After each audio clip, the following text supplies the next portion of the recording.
Today, Prof. Dr. Ahmad Sengendo, the Vice Chancellor of the Islamic University in Uganda.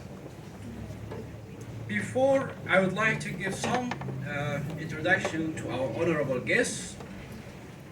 Dr. Ahmad Kwasa Sengendo was the first Ugandan to serve as the rector of Islamic University in Uganda. He has had a distinguished career as a lecturer, scholar, and academic administrator in the Islamic University in Uganda, which he joined as one of the pioneer staff when the university opened its doors in 1988. He had served in various positions within the university, starting as university secretary from 1988 until 2001. Director. He was then promoted to vice rector from 2001 until 2003, and finally rector. Dr. Ahmad appointment, he had worked to strengthen the core academic and research operations of the university, fostered close links with business and industry to improve the financial status of the university, and has improved the image of the university within the government, authorities, plus the neighboring communities. Under his leadership, he has overseen the expansion of the university to the other regions of the country. 3 campuses under IUIU, 1 northern Uganda, and 2 in the capital, Kampala, have been opened. This has increased the total students' enrollment of the university. He has directed major construction projects within the university that are helping to improve the facilities of the university. New buildings for the academic, students' halls of residence, and many other facilities have been constructed within the university. Prior to joining IUIU, Dr. Ahmad was a lecturer at Makerere University in Uganda. Dr. Ahmad holds a Bachelor of Science degree and Master degree from Makerere University and a PhD from the University of Kansas, USA. Kansas, yeah. Kansas University, yes. He was on a Fulbright scholarship for the PhD. Dr. Sengendo is an orator, and those who have listened to his speeches are amazed by his oratory and rakish repertoire. He has been honored on several occasions within various achievements, and he is happily married with the children. Without further ado, I would like to invite our honorable guest to come and present his speech. Thank you very much.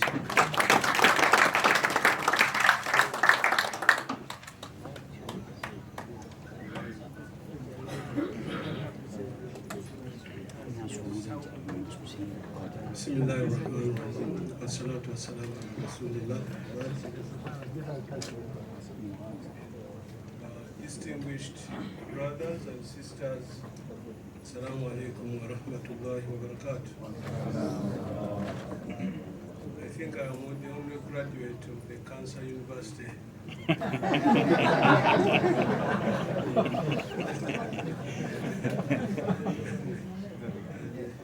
Inshallah, that's where I will not have cancer.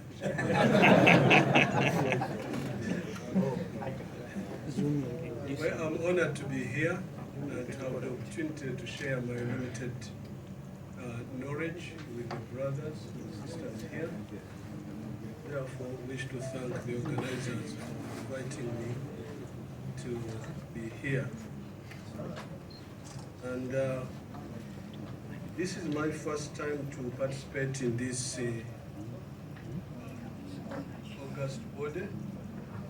And I am basically here to learn.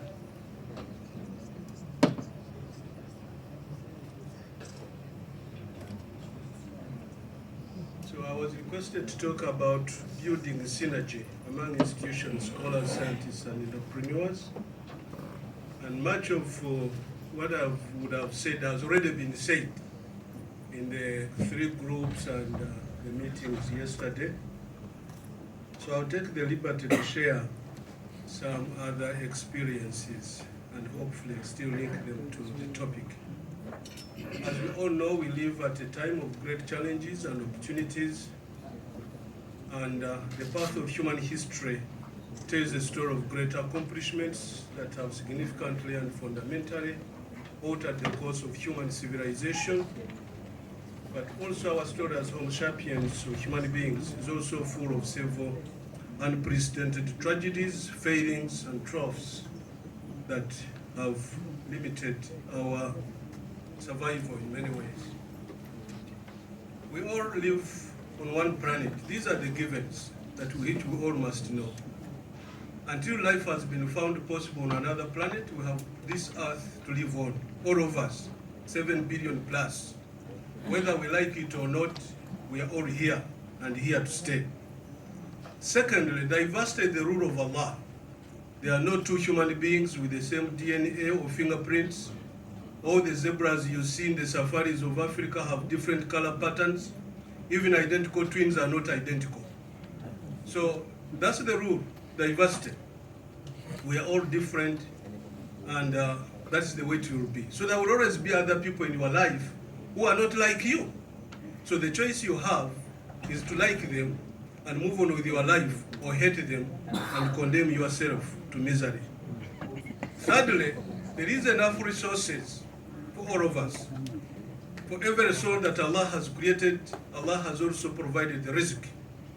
So some people don't have to die in order for others to live. There are enough resources. Yes, they may not be even distributed, but they are there. And much of the world's resources are still untapped. We haven't used even 1% of the Earth's crust. A lot of resources still remain there. And everything has a limited time. Nothing endures forever except Allah. So each one of us has a limited time to live on this earth, during which we should endeavor to do a positive thing for ourselves and for others, and be part of the solution and not part of the problem on earth. And unfortunately, man is his best enemy. Many of the sufferings that we have are created by ourselves. From a historical perspective, as one scholar said, history is not merely a chronicle of events. More importantly, it's a gallery of pictures unveiling successive scenarios of mankind's achievements and failures, excellencies, depravities, sublime heights, and abysmal falls. It is a record of humanity's long march towards tomorrow, the past merging into the present and opening avenues for the future. It is a mirror in which one can see vibrant episodes of the rise and fall of nations and civilizations through an interplay of ideas, personalities, institutions, communities, and societies. That's why we need these institutions and individuals and all sorts of people, because together they significantly influence the path of human history and what happens to mankind. But one is prompted to reflect, analyze, and level deeper beneath the surface to discover the causative forces behind all historical phenomena. If the Muslims' position in the world today is so weak, what are the causative phenomena? Why are we where we are? A move from the dynamics of history to the realm of the philosophy of history, and this opens up opportunities to learn from the past, reshape the present, and pave the way for the future. History's heights and falls have lessons that can be ignored only at mankind's peril. If we look back into history, we can learn a lot and be able to make a better world for ourselves. The Quran has also talked about history, and in this verse, Quran chapter 6, verse 6, Allah says, "Have they not seen how many people we have destroyed before them? People whom we had made more powerful in the earth than you are, and upon whom we had showered abundant rains from the heavens, and at whose feet we caused the rivers to flow. And then, when they behaved ungratefully, we destroyed them for their sins, and raised other people in their place. We all have seen, once upon a time there was a very strong Saddam. Gaddafi, wherever he moved in Africa, he was the king of Africa, but they are gone. So is Napoleon, so is Hitler, and so many other people who have existed before. And this is part of human history from which we should be able to draw lessons.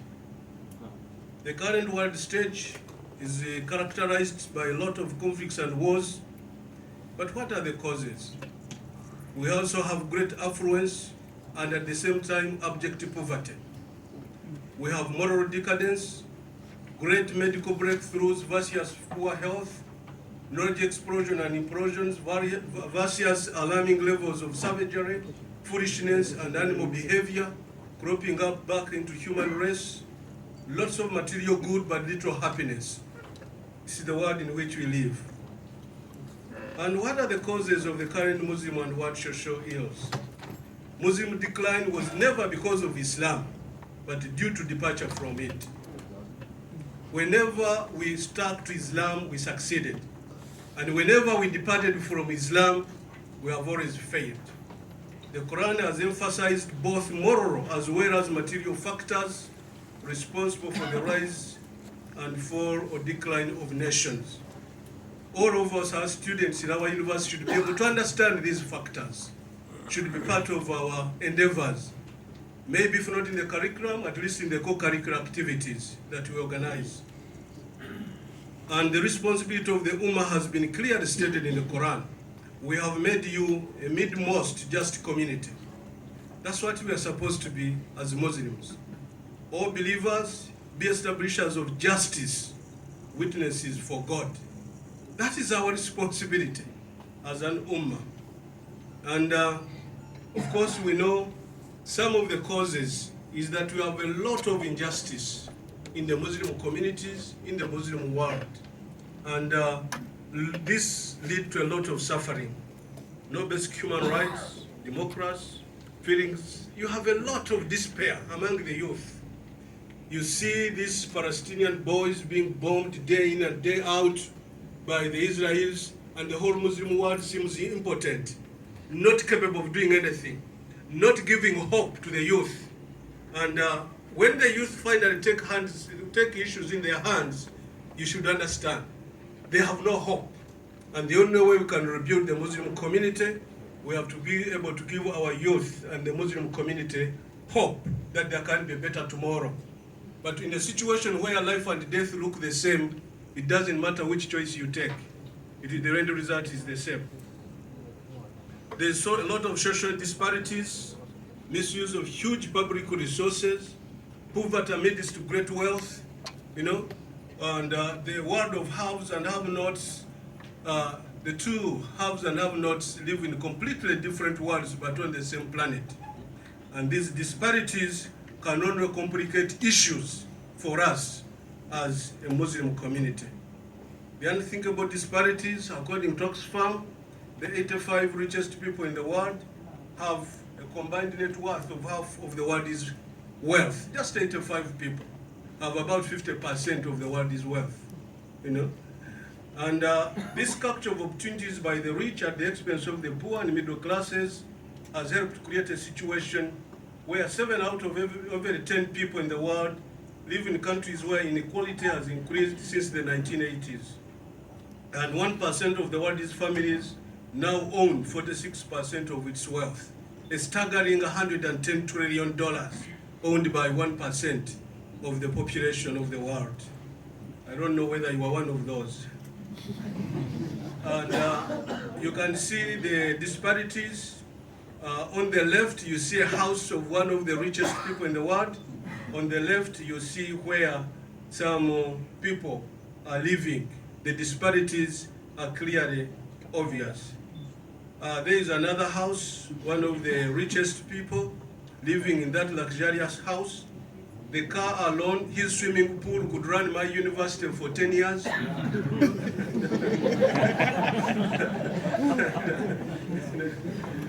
But that's the world in which we live. Now we see the 10 top countries with the highest quality of life. You will see Canada, USA, Ireland, Netherlands, German. There isn't one in the Muslim world. The question is why? What happened to us? Okay? Those quality of life. Top 10 richest countries, now you see the Muslim world coming in. Kuwait, UAE. But if they're among the top 10 richest, why are they not in the top 10 in the quality of life? These are the issues we have to ask ourselves. And as we think about innovations, entrepreneurship, and collaborations, we will need to think about these issues and see how we can reposition the Muslim world. But the 10 poorest countries in the world, you'll find them in Africa. Yesterday I said, and I still maintain, Africa is the richest continent, but it's also the poorest. That paradoxical situation, why should it be? At the same time, Africa is the only Muslim continent. So why should the Muslims who live in the richest continent also be the poorest? And what can be done to change this situation around? If universities can't provide answers for these kinds of social situations, then what are we there for?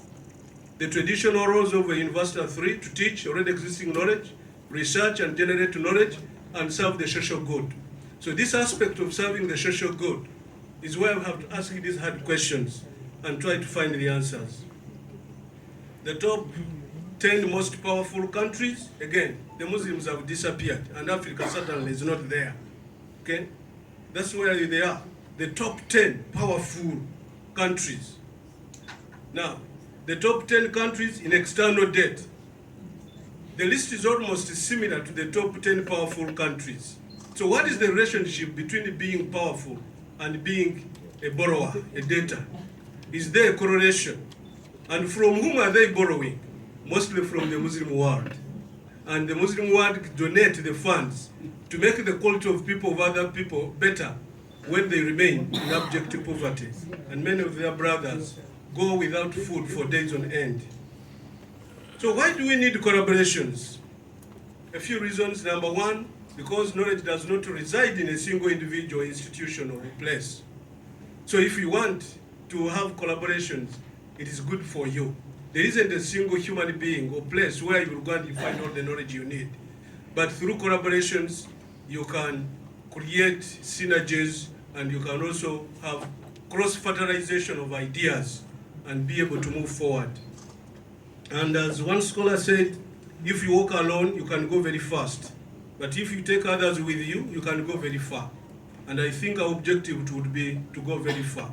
Not just to go quickly, but also go very far. Thirdly, the 21st universities are conceived to be more complex, and demands on them enormous and dynamic.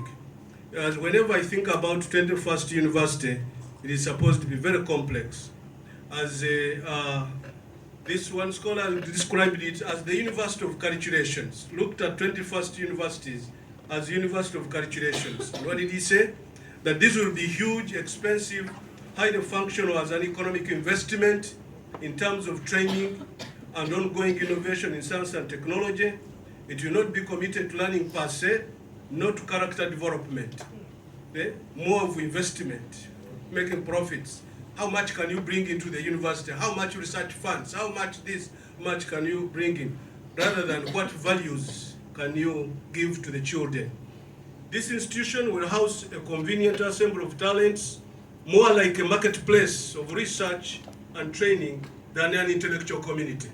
And they see that many of these first world universities, they're interested in collecting talents, giving scholarships, but they're interested at the end of the day in how much they can actually make out of them, how many patents they can take and then create products and make money. And this concept almost mirrors that of Gibbons, who said members of the university in the near future will comprise a small core of faculty and a much larger periphery of experts of housing kinds that are linked to universities in diverse ways. So everybody begins to come in now. The entrepreneurs, the businessmen, the opportunists, even the thieves also come into the universities. So, you know, and the scholars sometimes get overwhelmed. The politicians certainly will be there in many different forms. And Clark, in his idea of a multiversity, okay, he looked at a community of masters and scholars to include non-academic people in his idea of a multiversity. Besides, scholars have a say in what universities do, the industries, entrepreneurs, businessmen, and others. So we need cooperation because the social problems of the world, and the Muslim world in particular, are too huge for one institution to solve. No matter how good an institution is, it can't deal with all the social problems that are facing us as a human race or as Muslims.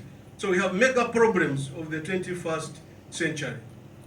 Martins listed 16 problems, mega problems of the 21st century.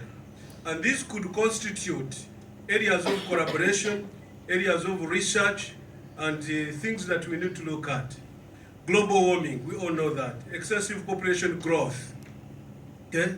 In Uganda, the population growth is about 3.6 per annum. Okay? Water shortage. The next wars are likely to be over water. Okay? The shortage of water. No, destruction of life in the oceans. It's estimated that only about 10% of the edible fish remain now in our oceans.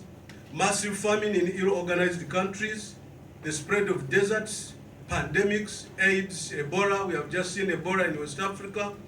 Extreme poverty, people who cannot afford anything, and growth of shanty cities.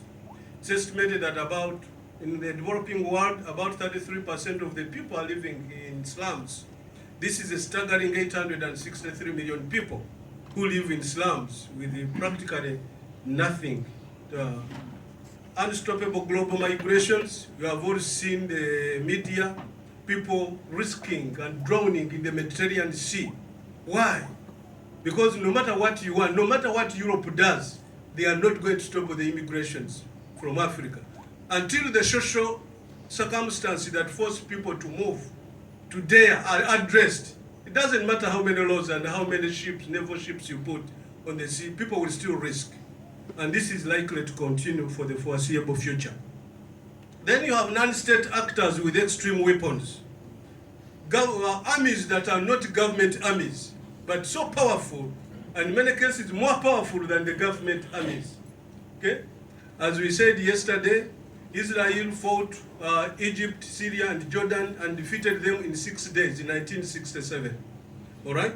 But Hezbollah alone forced Israel to fight its longest war, 33 days plus. Hezbollah is a non-state actor. No? But forced Israel to fight its longest war, which it again had to withdraw from. So violent religious extremism. Many times when you talk about extremism, people think of Islam. No. No. There has been religious extremism long before any Muslim thought of any terrorist activities. For those of you who are students of philosophy, who hanged Socrates? Why was Socrates killed? No? As far back as then, he was killed by the people who are ruling the church. Who started the First World War? Was it Muslims? Who started the Second World War? Over 50 million people perished. Who colonized Africa and took all its resources? So this religious extremism is an old story that finds its roots more outside Islam than in Islam. And even in the current situation, of all the terroristic activities, incidences in USA in 2013, only 5% were attributed to Muslims. Go and study. Go and Google the statistics. Only 5% of the terrorist activities in USA in 2013, according to CIA, were attributed to Muslims. 95% to the others. Okay? It is only that the Muslim activities are given undue publicity in the media. And because the Muslims are not in control of the media, which shapes the world views, so we tend to look like we are the bad boys of every corner of the world, when actually the real bad boys are somewhere else. We have run away computer intelligence. There is a possibility that computers will acquire the capacity to increase their own intelligence until a chain reaction happens of machines becoming more intelligent at an electronic speed. Now, should that happen, what will happen to us? Since we are so much dependent on computers, literally on everything, should that happen, what will be our reaction? We could also have war that could end civilization. The destructive capacity of the human race is so great that we could destroy this planet several times if the war broke out. There is for the first time a risk to the existence of mankind, a combination of risks and some scientific experiments with a low probability of wiping out mankind. It's possible. So through biological warfare, some diseases or germs escaping from labs somewhere could completely get out of hand and destroy all of us. And we could easily have a new dark age occasioned by a global cocktail of serious problems such as intolerable poverty, extreme affluence, mass terrorism with nuclear or biological weapons, and a third world war, and plus religious insanity. All of those combined, the cocktail of all of that could create a very serious situation, according to Martins, that could be very difficult for all of us to handle. According to that cartoon, you see the world at risk. It's a very old cartoon. In the upper part, you have the old world order, where you had USA and the Eastern and Western Bloc, literally. But since then, many actors have come in the middle there, okay? With all sorts of weapons, nuclear weapons, and everybody there. Israel, North Korea, South Korea, Pakistan, India. Pakistan is the only Muslim country that could fit there. But all the others are not us, okay? So this puts the world at a risk. Building synergies between scholars, scientists, innovators, and entrepreneurs. All these synergies are possible at various levels and across all the levels. But most importantly, these synergies should focus on the social needs, the needs of society. And particular societies in particular places and at particular times will have particular needs. And our universities and researchers, innovators, entrepreneurs should be able to address those social needs. As I said yesterday, for those of us in Africa, our challenges are completely different from those of Malaysia. Yes, we may have some commonalities, no doubt, some common aspirations and hopes, yes, but when you go to the ground, the situation and the terrain, the social terrain, is completely different and demands different approaches. So we should keep that in mind as we build the synergies. The end result should be the benefit of society, creating a better society that we should all be proud to live in. Now, I want to share a success story that we have had at the Islamic University in Uganda. We just started a medical school, called it the Islamic University in Uganda Habib Medical School. That's the building where it's housed in Kampala. But this was a result of many collaborations. We had the University of Lahore coming in to support us, all right, with equipment, with books, and curriculum review. And the University of Lahore is a private university. It's not a government university. I think that's an important point. Then we needed a teaching hospital, so there was Chibuli Muslim Hospital, which was next to our campus. Then we have the World Assembly of Muslim Youth in Riyadh. They are trying to help us put up some students' hostels.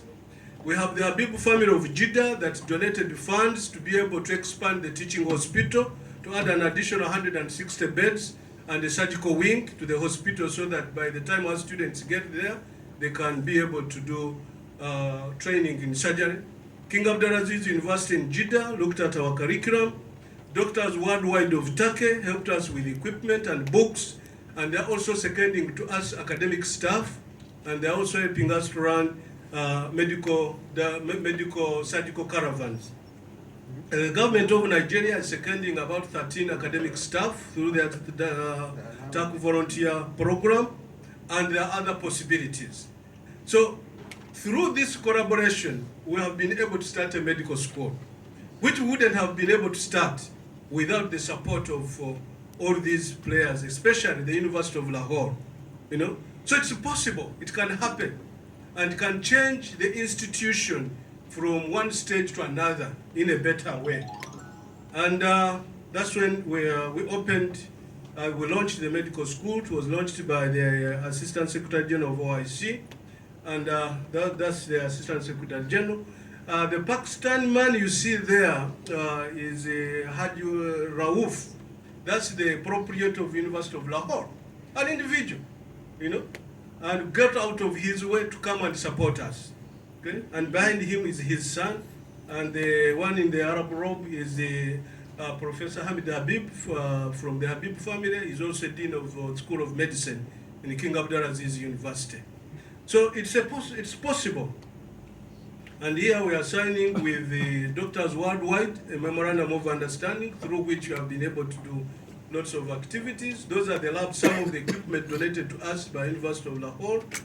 I'll just go quickly through this.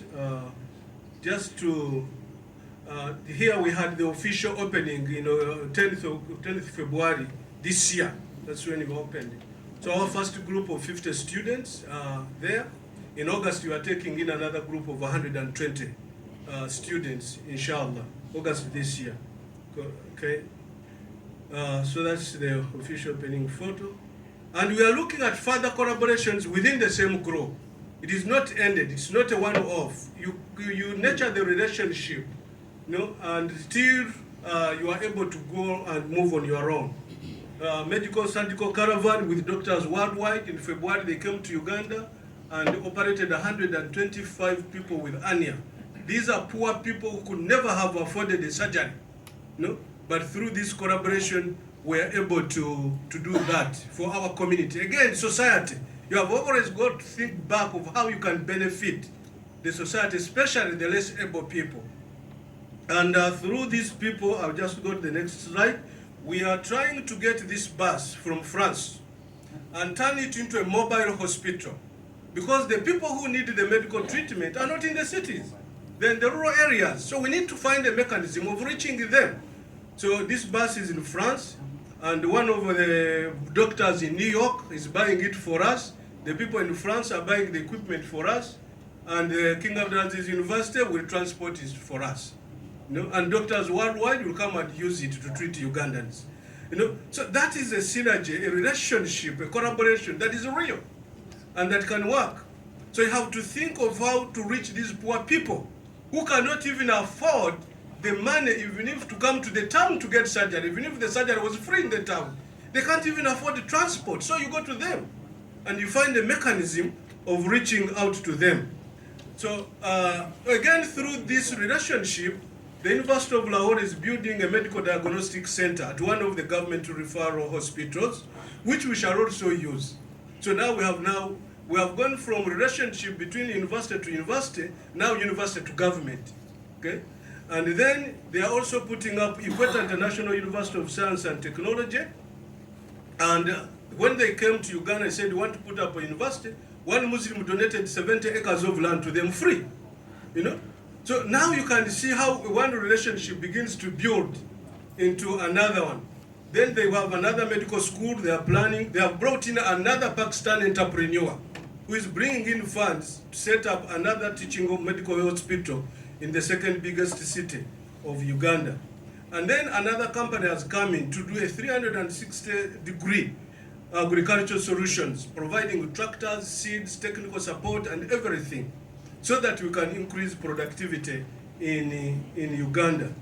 And the chairman of the board of University of Lahore has now been appointed the diplomatic representative of Uganda, Honorary Council in Pakistan. So this is how relationships can grow. We have another story of Professor Samshad Ahmed. This is a retired professor of materials engineering. He also worked at the Atomic Energy Institute. He has volunteered to come to our university and design curriculum for our bachelor's and diploma in chemical engineering and materials science.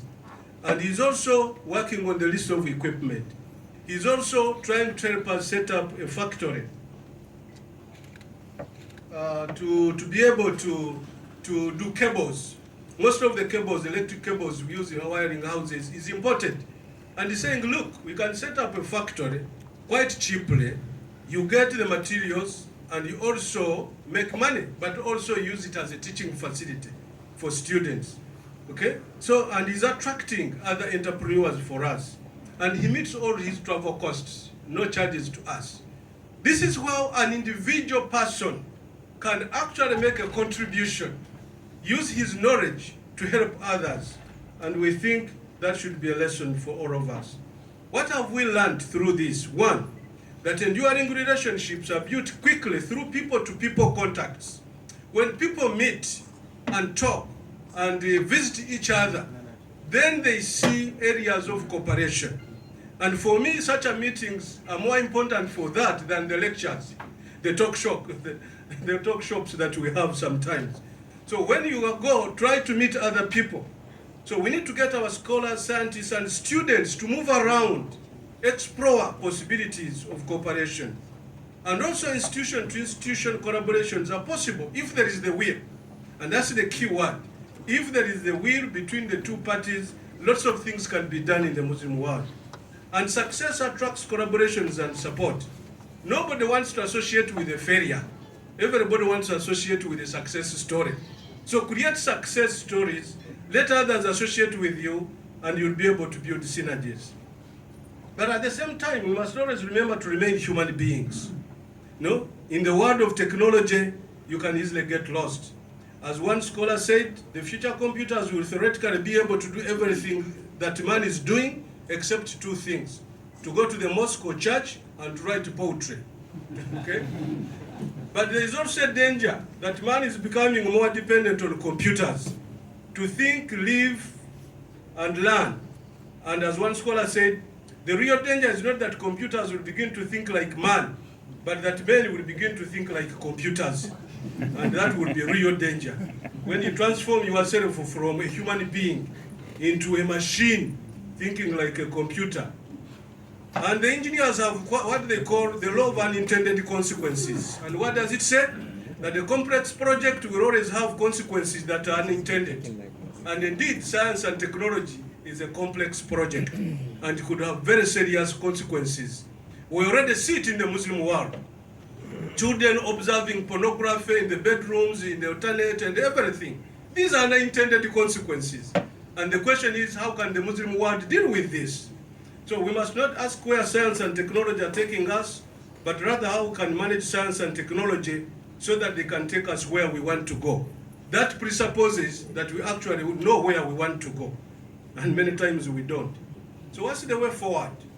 Funding, there is no cheap quality education. There's absolutely no cheap quality education. And if you think education is expensive, try ignorance. You'll find ignorance far more expensive than education. And the funds can be raised from within the communities when through collaborations and support, we can raise these funds. So we need to collaborate with non-OIC member countries. There are lots of opportunities, academic and research collaborations between students and staff, joint supervision, and joint funded projects. Funding, Allah has already told us that the money is there. You only need to look deep. Through endowments, my sister earlier on was talking about endowments, and that is critical. Again, many of the first world universities like Harvard, Stanford, Yale, most of these have enormous endowments. Actually, Harvard is much richer than my country in real terms. The last time I checked the investment portfolio of Harvard was over $20 billion. And this is a private university, so is Yale, so is Stanford, and many of these. And we could borrow a leaf from that and set up endowments. And the best way to start is to start. Let's get up and start. Because, as Dewey said, every great advance in science has issued from a new audacity of imagination. Let us imagine working successful stories of collaboration. And then you can put on caps and glasses and smoke a pipe if you want to smoke.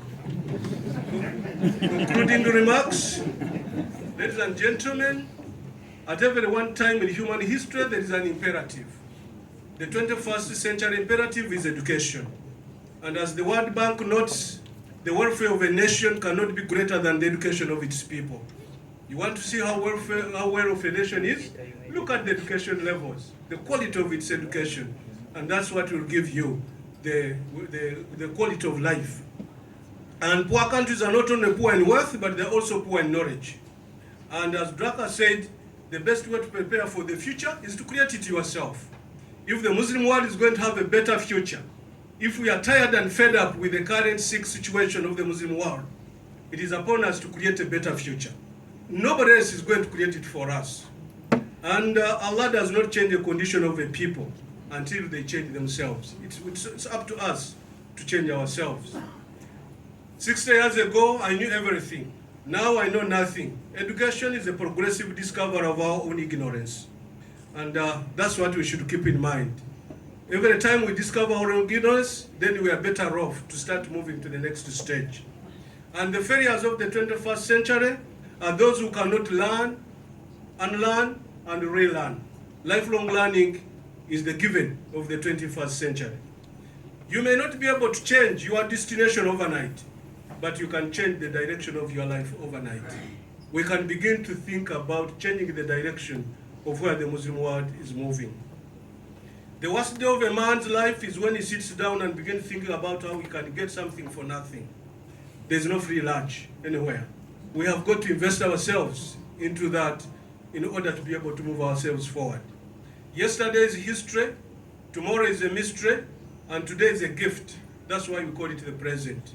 And we must begin working today, therefore. Yes, we can change the destiny of our people if we all focus our efforts on what binds us together rather than what divides us.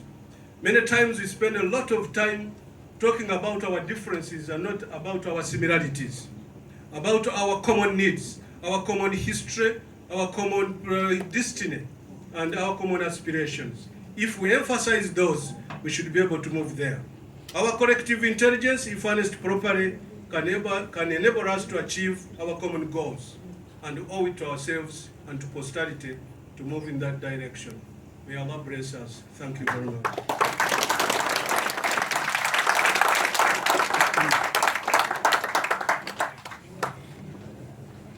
Thank you very much for Prof. Ahmed for his interesting speech.